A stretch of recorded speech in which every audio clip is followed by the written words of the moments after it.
William Shakespeare. রূপান্তর জাহানারা ইমাম। Britain রাজা লিয়ার বৃদ্ধ হয়েছেন। তিনি স্থির করেছেন তার রাজ্য 3 ভাগে ভাগ করে 3 মেয়েকে দান করবেন। বড় 2 মেয়ে গনেরিল ও রিগানের বিয়ে হয়েছে আলবেনির ডিউক ও কর্নওয়ালের ডিউকের সঙ্গে। ছোট মেয়ে কর্ডেলিয়া এখনও কুমারী। ফ্রান্সের রাজকুমার এবং বারগান্ডির ডিউক এই দুজনই কর্ডেলিয়ার পাণিপ্রার্থী হয়ে ব্রিটেনে এসেছে। রাজা লিয়ার তার রাজদরবারে আজ সবাইকে ডেকেছেন। 3 মেয়ে, 2 জামাই, কর্ডেলিয়ার 2 পাণিপ্রার্থী, গ্লস্টারের আর্ল, কেন্টের আর্ল এবং আরও অনেকে উপস্থিত হয়েছেন রাজা কি বলেন, তা শোনার জন্য। রাজা সবাইকে উদ্দেশ করে বললেন, বৃদ্ধ বয়সে রাজ্য শাসনের ঝক্কি ঝামেলা আমার ভালো লাগে না। আমার কন্যা জামাতাদের ওপর এই ভার ছেড়ে দিয়ে আমি শান্তিতে শেষ দিনের প্রতীক্ষায় থাকতে চাই। এখন আমি আমার কন্যাদের মুখ থেকে শুনতে চাই, আমাকে কে কতখানি ভালোবাসে। গনেরিল, তুমি আমার বড় মেয়ে, তুমিই প্রথমে বলো। গনেরিল বলল, পিতা, আপনার প্রতি আমার ভালোবাসা আমি কথায় প্রকাশ করতে অক্ষম। এই পৃথিবীতে যা কিছু মহান, সুন্দর, জীবনের যা কিছু কাম্য, আরাধ্য সবকিছুর চেয়ে, আমার এই 2 চোখের জ্যোতির চেয়ে, আমার সমগ্র জীবনের চেয়ে আপনাকে বেশি ভালোবাসি। বড় বোনের কথা শুনে কর্ডেলিয়া মনে মনে বলল, কর্ডেলিয়া তুমি তাহলে কি করবে? তুমি তো অমন করে ভালোবাসার কথা মুখ ফুটে বলতে পারবে না। ভালোবেসে নীরবেই থেকো তুমি। গনেরিলের কথা শুনে রাজা খুব সন্তোষ প্রকাশ করে তাকে রাজ্যের সেরা 1/3 দান করলেন। তারপর মেজ মেয়েকে জিজ্ঞাসা করলেন, এবার তুমি কি বলো? রিগান বলল, আমার বড় বোন দেখি আমারই মনের কথাগুলো সব বলে দিয়েছে। তবে একটা কথা সে বলতে পারেনি, তা হলো আপনার ভালোবাসা ছাড়া আমার জীবনের অন্য সব সুখ আনন্দ তুচ্ছ। শুনে কর্ডেলিয়া আরেকবার মনে মনে হায় হায় করল, বেচারি কর্ডেলিয়া, তুমি তো ওদের মতো মুখ ফুটে বলতে পারবে না। কিন্তু তাই বলে তোমার ভালোবাসা কারো চেয়ে কম নয়, বরং তা এত গভীর যে জিভের ডগায় আনলে তার মর্যাদাহানি হবে। রাজা রিগানের প্রশস্তি শুনে পরম হৃষ্টচিত্তে তাকে রাজ্যের অপর 1/3 দান করলেন। এবার কর্ডেলিয়ার পালা। রাজা লিয়ার 3 মেয়ের মধ্যে কর্ডেলিয়াকেই সবচেয়ে বেশি ভালোবাসেন। কর্ডেলিয়া যেন তার চোখের মণি। কিন্তু এখন কর্ডেলিয়া যা বলল, তা শুনে রাজা স্তম্ভিত হয়ে গেলেন। কর্ডেলিয়া বলল, পিতা, আমার মনের কথা মুখে আনতে পারছি না। তার জন্য আমার অশান্তির সীমা নেই। একটি মেয়ের তার পিতাকে যতখানি ভালোবাসা কর্তব্য, ঠিক ততখানিই আপনাকে ভালোবাসি, তার বেশিও নয়, কমও নয়। অপমানে রাজা লিয়ারের মুখ কালো হয়ে গেল। তিনি বললেন, কথাটা ঘুরিয়ে নাও কর্ডেলিয়া, নইলে তোমারই ক্ষতি। কি বলবো পিতা, আপনি আমাকে জন্ম দিয়েছেন, লালন করেছেন, ভালোবেসেছেন। প্রতিদানে আমি আপনাকে ভালোবাসি, মান্য করি, সম্মান করি। আমার বোনেরা যে বলেছে তাদের সবটুকু ভালোবাসা আপনাকেই দিয়েছে, তাহলে তাদের স্বামীদের জন্য কি রেখেছে? আমার বিয়ে হলে আমার স্বামীকেও তো আমি ভালোবাসব। তখন কি পিতার প্রতি কন্যার ভালোবাসা ও কর্তব্য ভাগ হয়ে যাবে না? সেটাই তো স্বাভাবিক। অতএব বোনদের মতো করে আমি বলতে পারব না। রাজা লিয়ার অপমানে ক্রোধে অস্থির হয়ে বললেন, তুমি সত্যি সত্যি বলছ? হ্যাঁ, পিতা, সত্যি সত্যি। এত কম তোমার বয়স, এখনই এমন কঠিন তোমার মন? বয়স আমার কম বটে, তবে যা সত্য, তাই বলছি। ক্রোধে, অপমানে, দুঃখে রাজার মুখ থমথম করতে লাগল। তিনি ভয়ঙ্কর স্বরে বললেন, তুমি তাহলে তোমার সত্য নিয়েই থাকো। এই মুহূর্তে আমি তোমাকে ত্যায্যকন্যা করলাম। আজ থেকে তুমি আমার কেউ নও, আমিও তোমার কেউ নই। আমার চোখের সামনে থেকে দূর হয়ে যাও তুমি। বিষম ক্রোধে রাজা তার রাজ্যের বাকি অংশ যেটা কর্ডেলিয়ার জন্য রেখেছিলেন সেটা বড় দুই মেয়েকে ভাগ করে দিলেন। তিনি শুধু রাজা নামটা নিজের জন্য রাখলেন, কিন্তু রাজ্য শাসনের যাবতীয় দায়িত্ব দুই জামাতার ওপর ন্যস্ত করলেন। তিনি বললেন, এখন থেকে তিনি মাত্র 100 জন যোদ্ধারক্ষী সঙ্গে রাখবেন এবং পালাক্রমে 1 মাস করে গনেরিল ও রিগানের কাছে বাস করবেন। যে বিষয়টা আনন্দোৎসবের ভিতর দিয়ে শুরু হয়েছিল, তার এরকম ভয়াবহ পরিণতি দেখে রাজা লিয়ারের সভাসদবর্গ সকলে বিস্মিত, হতচকিত হয়ে গেলেন।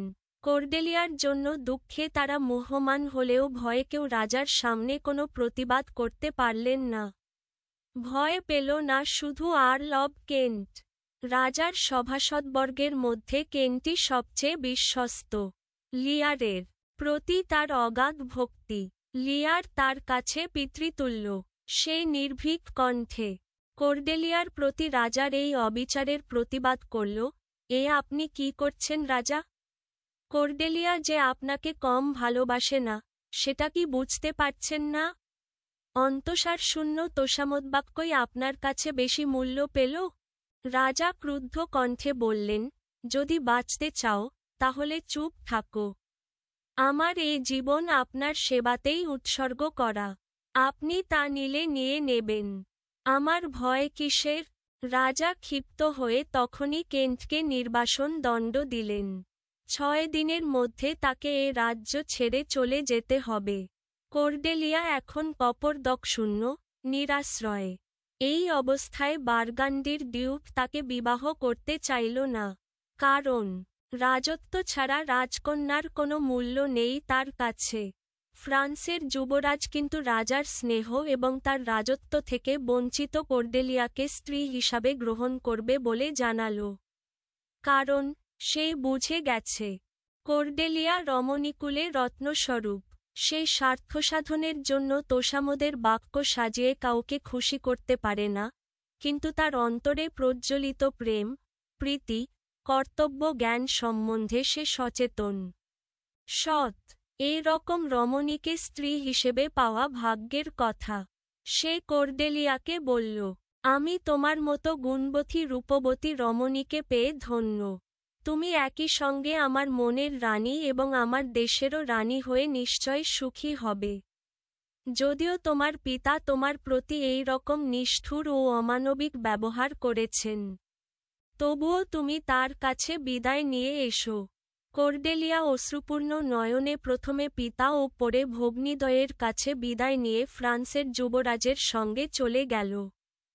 গনেরিলের কাছে কয়েক সপ্তাহ থাকার পরই রাজা লিয়ার টের পেতে লাগলেন মেয়ের কথা ও কাজের মধ্যে কি আকাশ পাতাল প্রভেদ। গনেরিল পিতার সঙ্গে ভালো করে কথা বলে না, পিতার অনুচর যোদ্ধারক্ষীদের কার্যকলাপের খুঁত ধরে। গনেরিলের কাজের লোকেরা রাজাকে যথাযোগ্য সম্মান করে না। এতে প্রতিপদেই লিয়ারের মেজাজ খারাপ হতে লাগল। রাজা দিশেহারা হয়ে গেলেন। এ কী কাণ্ড!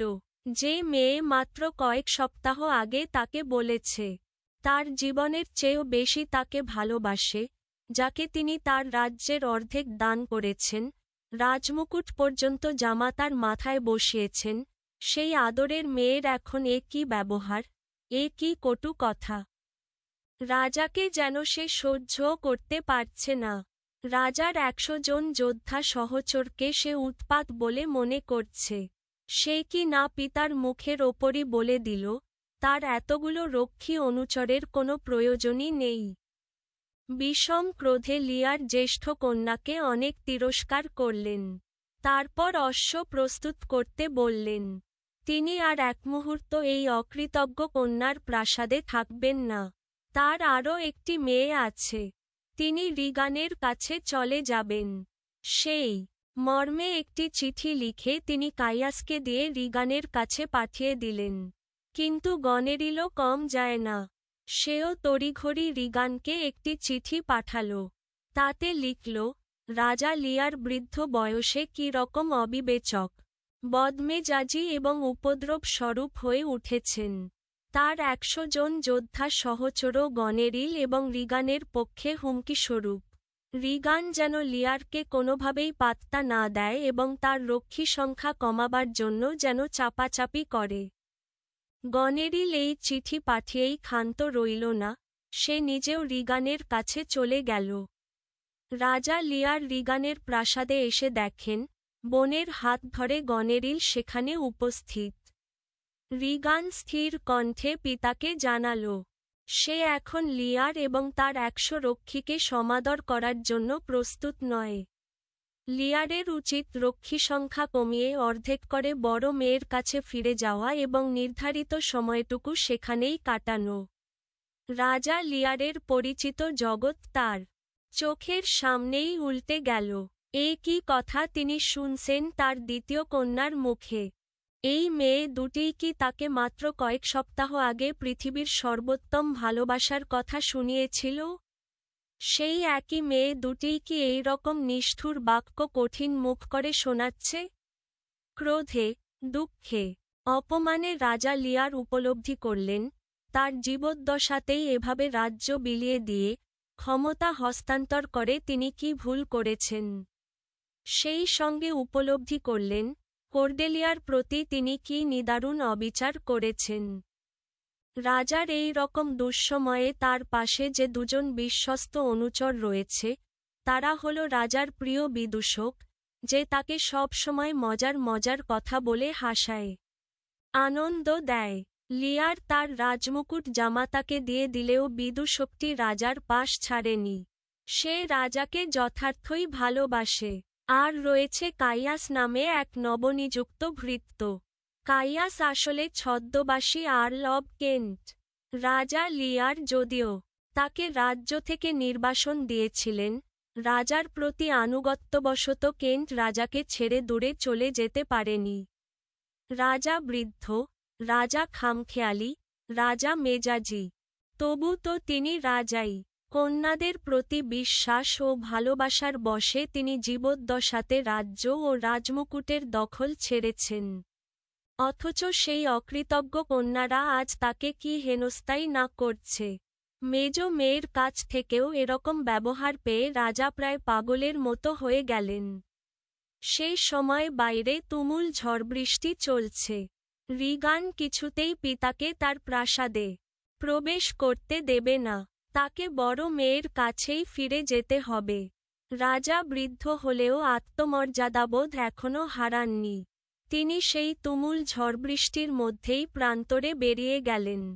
ঝড়বৃষ্টির রাতে রাজা লিয়ার এক চালাঘরে এসে আশ্রয় নিলেন। সেখানে বসবাসকারী অ্যাডগারকে দেখে রাজার বিদূষক প্রথমে ভয় পেয়ে যান। অ্যাডগার পাগলের অভিনয় করার জন্য কাপড়চোপড় সব খুলে উলঙ্গ হয়ে কোমরে শুধু একটা কম্বল জড়িয়ে থাকার জন্য বিদূষকটি প্রথমে ভেবেছিল ওটা একটা ভূত বা প্রেত। পরে অ্যাডাগারের কথা শুনে আশ্বস্ত হল ওটা নেহাতি একটা পাগল। রাজা লিয়ার তাকে জিজ্ঞাসা করলেন, তুমিও কি তোমার মেয়েদের সব দান করে দিয়ে এই রকম নিঃস্ব হয়েছ? মেয়েদের নিষ্ঠুর ব্যবহারে লিয়ারের মন এমনই ভেঙে গিয়েছে যে তিনি উন্মাদ হওয়ার পর্যায়ে চলে গেছেন। কেন্ট তাকে দেখছে আর ভীত হচ্ছে। কি করে রাজাকে এই দুর্দশা থেকে উদ্ধার করবে, সেই চিন্তায় সে অস্থির। সে ইতোমধ্যেই যেসব খবর সংগ্রহ করেছে, তাও বেশ বিপজ্জনক। গনেরিল ও রিগানের ষড়যন্ত্রের ফলে লিয়ারের জীবনও এখন আর নিরাপদ নয়। যত শীঘ্র সম্ভব রাজাকে এখান থেকে সরিয়ে নিয়ে যাওয়া প্রয়োজন। কিন্তু রাজা যেরকম সম্পূর্ণ উন্মাদ হয়ে গিয়েছেন, তাতে তাকে বুঝিয়ে সুঝিয়ে অন্য কোথাও নিয়ে যাওয়া খুব কষ্টসাধ্য ব্যাপার।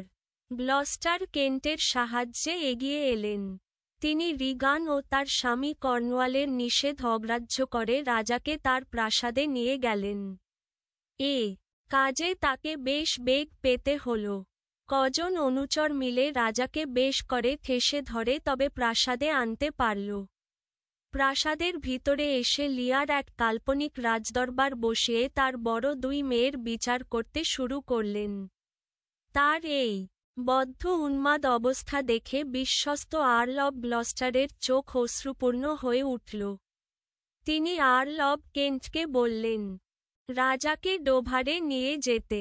সেখানে অন্তত রাজার প্রাণের ভয় থাকবে না।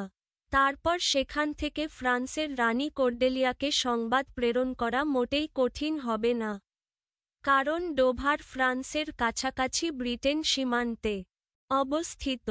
ডোভারের পরেই ছোট একটি চ্যানেল পার হয়ে সীমান্ত শুরু হয়। ওদিকে গনেরিল যখন সংবাদ পেল যে রাজা লিয়ার সীমান্তবর্তী শহর ডোভারে পৌঁছেছেন, তখন সে নিজেদের নিরাপত্তা সম্বন্ধে আতঙ্কিত হয়ে সিদ্ধান্ত নিল লিয়ারের বিরুদ্ধে যুদ্ধযাত্রা করতে হবে। এই মর্মে সে যখন বোন রিগানের কাছে খবর পাঠাতে যাবে, তখন শুনল ভগ্নিপতি কর্নওয়াল মৃত্যুবরণ করেছে। তখন সে এডমন্ডের সাহায্যে এই যুদ্ধযাত্রার জন্য প্রস্তুত হল। গনেরিলের স্বামী ডিউক অব আলবেনি সবসময়ই রাজা লিয়ারের প্রতি অনুগত ছিলেন এবং স্ত্রীর এই নিষ্ঠুর আচরণ কখনো সমর্থন করতেন না। তিনি মনে মনে স্থির করলেন রাজা লিয়ারকে সাহায্য করবেন। ফ্রান্সের রানী কর্ডেলিয়া বেশ সুখ এবং সম্মানের সঙ্গে জীবন যাপন করছিল। কেবল পিতার কথা মনে হলে তার বুকের ভিতর একটি ব্যথার কাঁটা খচখচ করত। হঠাৎ একদিন সে খবর পেল, তার পিতা খুব কাছে ফ্রান্স সীমান্তের ওপারেই ডোভারে রয়েছেন। বড় দুই বোন কি অমানুষিক নিষ্ঠুরতার সঙ্গে তাকে বিতাড়িত করেছে। কি নিদারুণ মানসিক যন্ত্রণায় তিনি উন্মাদ হয়ে গিয়েছেন এসব খবরও কর্ডেলিয়ার কানে এলো। শুনে তার দুই চোখ দিয়ে টপটপ করে অশ্রু ঝরতে লাগল। তার স্বামী ফ্রান্সের রাজাকে অনুরোধ করল, রাজা যেন তার সঙ্গে কিছু সৈন্য দেন যাতে সে ডোভারে গিয়ে পিতার সঙ্গে মিলিত হতে পারে এবং দুই ব্রণের সম্মিলিত সৈন্যবাহিনীকে পরাজিত করে তার পিতাকে আবার তার সিংহাসনে বসাতে পারে। ফ্রান্সের রাজা কর্ডেলিয়ার সঙ্গে ডোভার পর্যন্ত এসে আবার জরুরি কাজে ফ্রান্সে ফিরে গেলেন। কর্ডেলিয়া ডোভারের পথে প্রান্তরে পিতাকে খুঁজে বেড়াতে লাগল। লিয়ার এমনই খামখেয়ালি যে এক জায়গায় তাকে স্থিরভাবে রাখা যায় না। তিনি প্রায়ই অনুচরদের দৃষ্টিকে ফাঁকি দিয়ে এদিক ওদিক ছুটে বেড়ান। লিয়ার এখনও ঘোর উন্মাদ। কর্ডেলিয়ার লোকজনও রাজাকে সর্বত্র খুঁজছিল। তাদের মধ্যে কয়েকজন মাঠে এসে রাজার দেখা পেল এবং বেশ কায়দা করে রাজাকে নিয়ে গেল কর্ডেলিয়ার শিবিরে। কর্ডেলিয়া চোখের পানি চেপে মমতা ও যত্নের সঙ্গে অসুস্থ পিতার সেবা করতে লাগল। চিকিৎসকের যথাযথ ঔষধ প্রয়োগে এবং কর্ডেলিয়ার সেবা যত্নে লিয়ার ধীরে ধীরে সুস্থ হয়ে উঠতে লাগলেন। কিন্তু রাজা লিয়ারের ভাগ্য নিতান্তই খারাপ। তার দুঃখ ও অপমানের দিন এখনও যেন শেষ হয়নি। গনেরিল ও রিগানের প্রেরিত সম্মিলিত সেনাবাহিনীর কাছে কর্ডেলিয়ার অপ্রতুল সেনাবাহিনী পরাজিত হয় এবং রাজা লিয়ার কর্ডেলিয়াসহ বন্দী হলেন। এডমন্ড কৌশলে গুপ্তঘাতককে নির্দেশ দিয়ে কর্ডেলিয়ার প্রাণসংহার করাল। রাজা লিয়ারের শেষ অবলম্বনটুকুও এভাবে নিঃশেষ হয়ে গেল। তার বুকফাটা হাহাকারে এই অকরুণ পৃথিবীর নির্মম আকাশও যেন ফেটে চৌচির হয়ে গেল। সংক্ষেপিত লেখক পরিচিতি। ইংরেজি সাহিত্যের প্রভাবশালী কবি ও নাট্যকার উইলিয়াম শেক্সপিয়র। তার জন্ম ইংল্যান্ডের স্ট্র্যাটফোর্ড অব অ্যাভনে 1564 খ্রিস্টাব্দে। শেক্সপিয়রের জীবন ছিল দুঃখ দুর্দশায় ভরা। মাত্র 52 বছরের জীবনের মধ্যে তার সাহিত্য রচনার কাল ছিল 30 বছরেরও কম। তিনি কমেডি ও ট্র্যাজেডিধর্মী নাটক রচনা করলেও পৃথিবীর সেরা ট্র্যাজেডি লেখক হিসেবেই সম্মান পান। শেক্সপিয়রের সেরা ট্র্যাজেডিগুলো হচ্ছে হ্যামলেট, ম্যাকবেথ, ওথেলো ও কিং লিয়ার। উল্লেখযোগ্য কমেডিগুলো হচ্ছে comedy of errors, as you like it, a midsummer night's dreams ইত্যাদি। এসব নাটকে তিনি আনন্দ বেদনার অন্তরালে মানুষের জীবনের গভীর সত্যকে সন্ধান করেছেন। শেক্সপিয়র মৃত্যুবরণ করেন 1616 খ্রিস্টাব্দে। রূপান্তরকারী লেখক পরিচিতি। জাহানারা ইমামের জন্ম 1929 খ্রিস্টাব্দে পশ্চিমবঙ্গের মুর্শিদাবাদ জেলায়। পেশায় তিনি ছিলেন একজন শিক্ষক। ছিলেন নিবেদিত সংস্কৃতিকর্মী ও সংগঠক। জাহানারা ইমাম ৭১-এর ঘাতক দালাল নির্মূল কমিটির শীর্ষস্থানীয় নেতা ছিলেন। সাহিত্যজীবনে শিশুসাহিত্য, অনুবাদ, মুক্তিযুদ্ধ, স্মৃতিকথা প্রভৃতি বিচিত্র ধরনের রচনায় সৃষ্টিমুখর ছিলেন। ৭১-এর দিনগুলি তার সর্বাধিক পরিচিত ও জনপ্রিয় গ্রন্থ। তার উল্লেখযোগ্য অপর গ্রন্থগুলো হচ্ছে ক্যান্সারের সঙ্গে বসবাস, শেক্সপিয়রের ট্র্যাজেডি, নিঃসঙ্গ পাইন, গজকচ্ছপ, ৭টি তারার ঝিকিমিকি ইত্যাদি তার শিশুতোষ রচনা। ৭১-এ জাহানারা ইমামের জ্যেষ্ঠপুত্র মুক্তিযোদ্ধা শফি ইমাম রুমি শহীদ হওয়ার কারণে তিনি শহীদ জননী হিসেবে মর্যাদা লাভ করেন। তিনি বাংলা একাডেমি পুরস্কার ও স্বাধীনতা পদকও লাভ করেন। 1994 খ্রিস্টাব্দে তার মৃত্যু হয়। পাঠ পরিচিতি ও মূলভাব। রচনাটি উইলিয়াম শেক্সপিয়রের কিং লিয়ার নাটকের সংক্ষিপ্ত আখ্যান বা গল্পরূপ।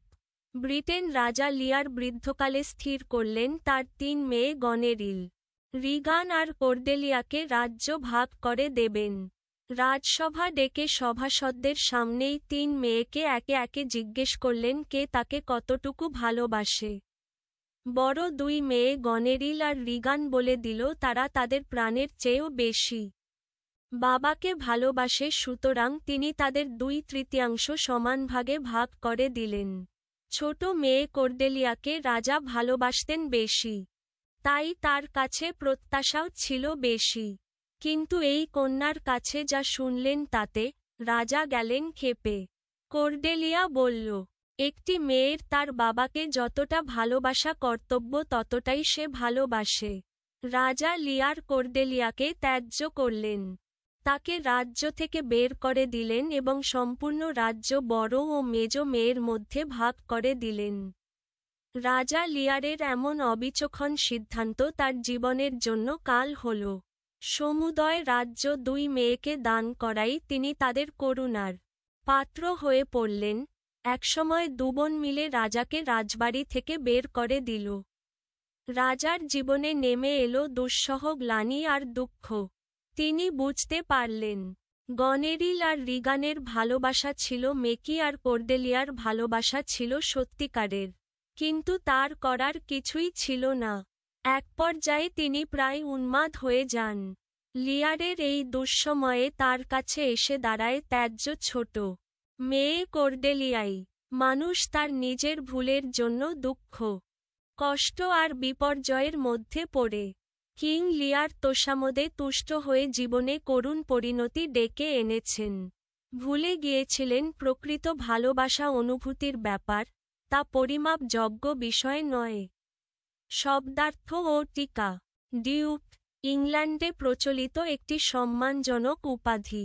ইংরেজি ডিউক, পানি প্রার্থী, বিয়ে করতে ইচ্ছুক। আর্ল, একটি উপাধি। ইংল্যান্ডে প্রচলিত ছিল জ্যোতি, আলো, উজ্জ্বল, সন্তোষ, আনন্দ, খুশি। 1/3, 3 ভাগের 1 ভাগ। হৃষ্টচিত্তে, আনন্দচিত্তে, খোশমেজাজে। স্তম্ভিত, কোনো কারণে জ্বরের মতো হয়ে যাওয়া। নির্বাক, ক্রোধ, রাগ। পালাক্রমে, একে একে। আনন্দোৎসব, আনন্দ উদযাপনের জন্য যে উৎসব। অন্তঃসারশূন্য, যার ভেতরে কিছু নেই। তোষামোদ, চাটুকারিতা। ক্ষিপ্ত, ক্ষুব্ধ, রাগান্বিত। কপর্দক শূন্য, টাকা পয়সা নেই এমন বোঝানো হয়েছে। অশ্রুপূর্ণ, জলে ভরা। প্রভেদ, পার্থক্য। অনুচর, সঙ্গী, সহচর, ভৃত্য। যোদ্ধারক্ষী, পাহারাদার সেনা। উৎপাত, যন্ত্রণা, উপদ্রব। তড়িঘড়ি, তাড়াতাড়ি। রক্ষী, পাহারাদার, সেনা। উপলব্ধি, অনুভব, অনুভূতি, বোধ। নিদারুণ, কঠিন, নির্দয়। বিদূষক, ভার, যে কৌতুক করে। রঙ্গর সৃষ্টিকারী অনুচর। খামখেয়ালি, খেয়ালখুশি। খুশিমতো চলার স্বভাব বিশিষ্ট। নমুনা প্রশ্ন, বর্ণনামূলক প্রশ্ন। ১. ক রাজা ৩ মেয়ের মধ্যে সবচেয়ে কাকে বেশি ভালোবাসতেন? তার সত্যিকারের ভালোবাসার স্বরূপ কেমন ছিল? উত্তর: রাজা লিয়ার তার ৩ মেয়ের মধ্যে সবচেয়ে বেশি ভালোবাসতেন ছোট মেয়ে কর্ডেলিয়াকে। কর্ডেলিয়া ছিল তার চোখের মণি।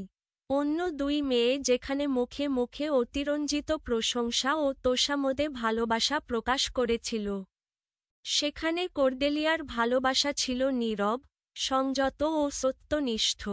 কর্ডেলিয়ার সত্যিকারের ভালোবাসার স্বরূপ ছিল কর্তব্যবোধ, সম্মান ও আন্তরিকতার ওপর প্রতিষ্ঠিত। সে বিশ্বাস করত, ভালোবাসা বড় বড় কথায় নয়, বরং সত্য ও নৈতিকতার মধ্যেই প্রকাশ পায়।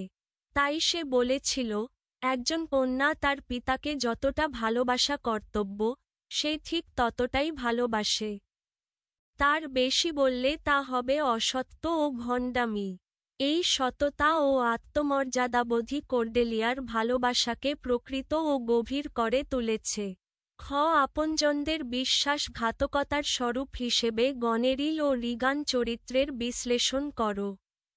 উত্তর: আপনজনদের বিশ্বাসঘাতকতার স্বরূপ হিসেবে গনেরিল ও রিগান চরিত্রের বিশ্লেষণ। গনেরিল ও রিগান চরিত্র দুটি কিং লিয়ার নাটকে আপনজনদের বিশ্বাসঘাতকতার জ্বলন্ত উদাহরণ। তারা রাজা লিয়ারের নিজ সন্তান হয়েও পিতৃস্নেহ ও বিশ্বাসের চরম অপব্যবহার করেছে। বাহ্যিকভাবে তারা ছিল অত্যন্ত প্রেমময় ও অনুগত কন্যা, কিন্তু বাস্তবে তাদের চরিত্র ছিল স্বার্থপরতা, নিষ্ঠুরতা ও ক্ষমতালোভে পরিপূর্ণ। প্রথমেই দেখা যায়, রাজ্যলাভের উদ্দেশ্যে তারা মিথ্যা তোষামোদের আশ্রয় নেয়। রাজদরবারে তারা বাবাকে প্রাণের চেয়েও বেশি ভালোবাসার কথা বলে রাজ্য লাভ করে। এই ভালোবাসা ছিল অন্তঃসারশূন্য, কেবল ক্ষমতা ও সম্পদের লোভে সাজানো বাক্যের ফুলঝুরি। রাজ্য হাতে পাওয়ার সঙ্গে সঙ্গেই তাদের আসল রূপ প্রকাশ পায়। গনেরিল প্রথমে পিতার প্রতি অবজ্ঞা ও অসম্মান প্রদর্শন করে। সে রাজা লিয়ারের রক্ষীদের উৎপাত বলে গণ্য করে এবং পিতার মর্যাদা ক্ষুণ্ণ করে। রিগানও বোনের পথ অনুসরণ করে আরও নির্মম আচরণ করে। সে স্পষ্ট জানিয়ে দেয় যে, রাজা ও তার রক্ষীদের আশ্রয় দেওয়ার মতো প্রস্তুতি তার নেই। ২ বোনের মিলিত নিষ্ঠুরতায় বৃদ্ধ পিতা ঝড়বৃষ্টির রাতে আশ্রয়হীন হয়ে পড়েন। সবচেয়ে ভয়াবহ বিশ্বাসঘাতকতা প্রকাশ পায় তখন, যখন তারা বাবার জীবননাশের ষড়যন্ত্রে জড়িয়ে পড়ে এবং কর্ডেলিয়ার বিরুদ্ধেও যুদ্ধ ঘোষণা করে। পিতার দুর্দশা তাদের মনে সামান্যতম মমতা বা অনুশোচনা জাগায় না, বরং ক্ষমতা রক্ষাই হয়ে ওঠে তাদের একমাত্র লক্ষ্য। অতএব গনেরিল ও রিগান চরিত্রের মাধ্যমে বোঝা যায়, আপনজনের কাছ থেকে আসা বিশ্বাসঘাতকতা সবচেয়ে নির্মম ও যন্ত্রণাদায়ক। তারা প্রমাণ করে, রক্তের সম্পর্ক থাকলেই ভালোবাসা ও বিশ্বস্ততা নিশ্চিত হয় না। স্বার্থপরতা মানুষের নৈতিকতাকে সম্পূর্ণভাবে ধ্বংস করতে পারে। ২. ক রাজার জীবনে দুঃসহ গ্লানি আর দুঃখ নেমে এসেছিল কেন? উত্তর: রাজার জীবনে দুঃসহ গ্লানি ও দুঃখ নেমে এসেছিল মূলত নিজের অবিবেচক সিদ্ধান্ত ও ভুল বিচারের কারণে। তোষামোদে মুগ্ধ হয়ে তিনি বড় ২ মেয়ে গনেরিল ও রিগানের মিথ্যা ভালোবাসাকে সত্য বলে বিশ্বাস করেছিলেন এবং প্রকৃত ভালোবাসার অধিকারী কর্ডেলিয়াকে অবহেলা ও ত্যাগ করেছিলেন। সমগ্র রাজ্য জীবদ্দশাতেই ২ মেয়ের হাতে তুলে দিয়ে রাজা লিয়ার নিজের ক্ষমতা ও মর্যাদা হারান। এর ফলেই তিনি গনেরিল ও রিগানের করুণার পাত্রে পরিণত হন। রাজ্য পাওয়ার পর তারা পিতার প্রতি অকৃতজ্ঞ ও নিষ্ঠুর আচরণ করে, তাকে অসম্মান করে, রক্ষী সংখ্যা কমাতে বাধ্য করে এবং শেষ পর্যন্ত প্রাসাদ থেকে বিতাড়িত করে। এই অবমাননা, কন্যাদের বিশ্বাসঘাতকতা এবং কর্ডেলিয়ার প্রতি করা অন্যায়ের বোধ রাজা লিয়ারকে গভীর মানসিক যন্ত্রণায় নিমজ্জিত করে। আত্মমর্যাদা হারানো, নিঃসঙ্গতা ও অনুশোচনার ভারে তিনি প্রায় উন্মাদ হয়ে ওঠেন। তাই নিজের ভুল সিদ্ধান্তের পরিণতিতেই রাজার জীবনে দুঃসহ গ্লানি ও দুঃখ নেমে এসেছিল। খ. রাজা লিয়ারের অদূরদর্শী সিদ্ধান্তের করুণ পরিণতির বর্ণনা দাও। উত্তর: রাজা লিয়ারের অদূরদর্শী সিদ্ধান্তের করুণ পরিণতি। রাজা লিয়ারের অদূরদর্শী সিদ্ধান্তই তার জীবনে একের পর এক করুণ পরিণতি ডেকে আনে। তোষামোদে তুষ্ট হয়ে তিনি জীবদ্দশাতেই সম্পূর্ণ রাজ্য বড় দুই মেয়ে গনেরিল ও রিগানের হাতে তুলে দেন এবং প্রকৃত ভালোবাসার অধিকারী কর্ডেলিয়াকে ত্যাগ করেন। এই ভুল বিচারের ফলে তিনি ক্ষমতা, সম্মান ও পারিবারিক স্নেহ সবকিছুই একসঙ্গে হারান।